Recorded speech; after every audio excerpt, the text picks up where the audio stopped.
In the early years of the 20th century, when automobiles were still called horseless carriages, and a quiet ride felt almost magical, a brilliant French engineer named Louis-Antoine Krieger was already shaping the future of transportation. His creation, the 1904 Krieger electric Brougham, was far more than just a car. It was a masterpiece of innovation wrapped in the elegance of a luxury carriage. Founded in Paris in 1898, Krieger's company produced several electric models, including the Brougham, the Landaulet, and the smaller Electrolet.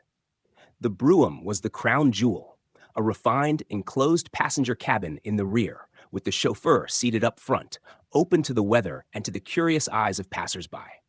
What made Krieger's designs remarkable was how far ahead of their time they were. As early as 1903, he introduced regenerative braking, a feature still used in modern electric cars. This system allowed the vehicle to recover energy while slowing down, effectively turning braking into a subtle recharging process. That same year, Krieger unveiled an experimental hybrid model, combining front-wheel drive, power steering, and a gasoline engine to supplement the batteries when their charge ran low. This was decades before hybrids entered mainstream production, making his work truly revolutionary. The smaller Electrolet, for example, was a lightweight two-seater weighing just 360 kilograms. Its batteries were mounted on a slide-out tray in the rear, allowing for quick replacement.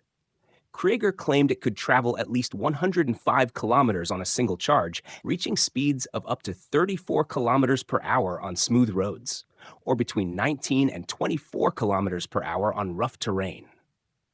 The Brougham shared the same innovative spirit, but was designed for elegance and comfort. It catered to the wealthy elite, offering a quiet, refined ride in an era when most people still traveled by horse or steam-powered transport. Production numbers were small, about 43 vehicles built in 1901 and at least 65 in 1902. The company continued until 1909, after which Krieger carried on his work under the Electrolet name.